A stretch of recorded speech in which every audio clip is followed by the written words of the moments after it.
Wash level 2 જોઈને જે ગયું તું ચીરાય એ બધું હંધાઈ ગયું છે ફિલ્મ જોઈને મીરાઈ ગોઠવાઈ ગયું.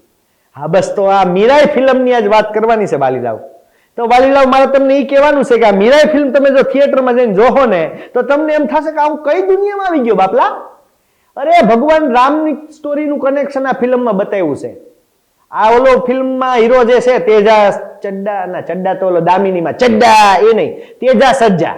આ તો આ તેજા સજ્જાએ જે ફિલ્મમાં કામ કર્યું છે જો કે આપણે એના ઉપર ડાઉટ કરતા જ નથી કે આપણે તો એની ફિલ્મ હનુમાને જોઈ છે.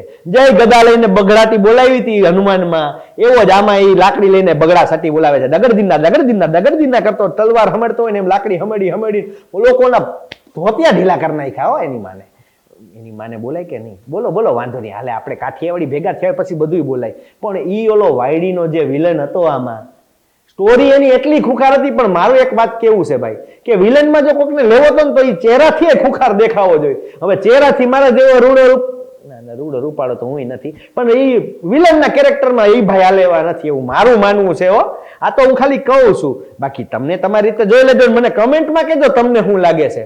હવે આ ફિલ્મની વાત કરીને તો જાણે એવી છે કે સમ્રાટ અશોકના ટાઈમમાં ઈ જે 9 ગ્રંથો હતા ને એ ગ્રંથો એવા છે કે જો ઈ કોઈ માણસ આગળ આવી જાય ને તો એને ઈ ભગવાન બની શકે ને એવી તાકાત એનામાં આવી જાય. એટલે ઈ ભગવાન બનવાની તાકાત મેળવવા માટે ઈ ઓલો જે રાક્ષસ તો ન કહેવાય પણ જે વિલન ગુંડો આપણે ઓલામાં છે ઈ ભાઈ એના હાથમાં આવી જાય ને પછી જે ધમાચકડી બોલે છે. તો આ તેજા સજ્જાની ફિલ્મ મીરાઈ એવી છે એમાં બધાય કેરેક્ટર છે ને એ બધાય કંઈક ને કંઈક ઇમ્પોર્ટન્ટ પાર્ટ કરે છે. પણ ઓલા બેન જે છે ને શ્રેયા શરણ જે ઓલા અજય દેવગનના ઘરવાળા નહોતા બન્યા દ્રશ્યમ ફિલ્મમાં એ જ શ્રેયા શરણ બેન છે આમાં. તો એની જે કહાની હાલે છે ને એ આ ફિલ્મનો મેઇન હાર્દ હોય ને એવું તમને લાગશે. અને બીજી રામાયણ અને કનેક્શનની વાત કરું ને તો રામાયણમાં જટાયુ તમને બધાને યાદ જ હશે.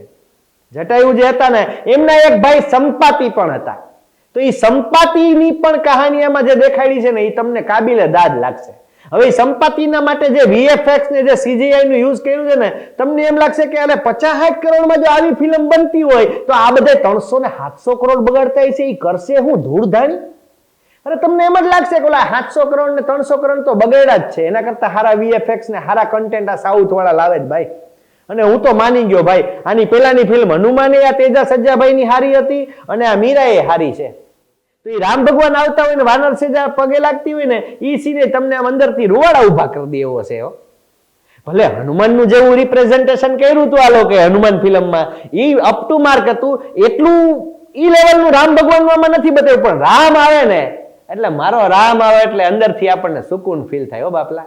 તો એ રામ ભગવાનનું જે કનેક્શન બતાવ્યું છે એ જોવાની પણ તમને મજા આવશે આ ફિલ્મમાં. અને બીજું આ ફિલ્મ જે છે એ જો 50-60 કરોડમાં આવી કમાલ કરી શકતી હોય તો આપણે એને સપોર્ટ તો કરવો જ જોઈએ. તેલુગુ ઓડિયન્સ તો એ લોકોને ફૂલ સપોર્ટ કરે. તમે જોવો અત્યારે થિયેટરમાં લાઈનો લાગી ટિકિટ માટે.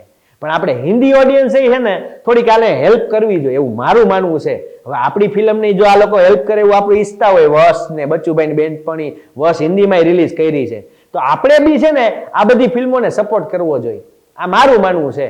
અને બીજું આ કહી દઉં તમે સપોર્ટ કરો યાર મારી ચેનલ ને. તે આ કાઠિયાવાડી કડાકો લઈને આવ્યો છું તો તમારા બધાની ફરજ નથી બનતી કે આને સપોર્ટ કરી લાઈક શેર અને સબસ્ક્રાઇબ કરો કાઠિયાવાડી કડાકો. નહીતર ના નહીં મારું ફડાકો ચિંતા કરવામાં પણ હા હું ગમે ત્યાં કરી દઈશ ધડાકો.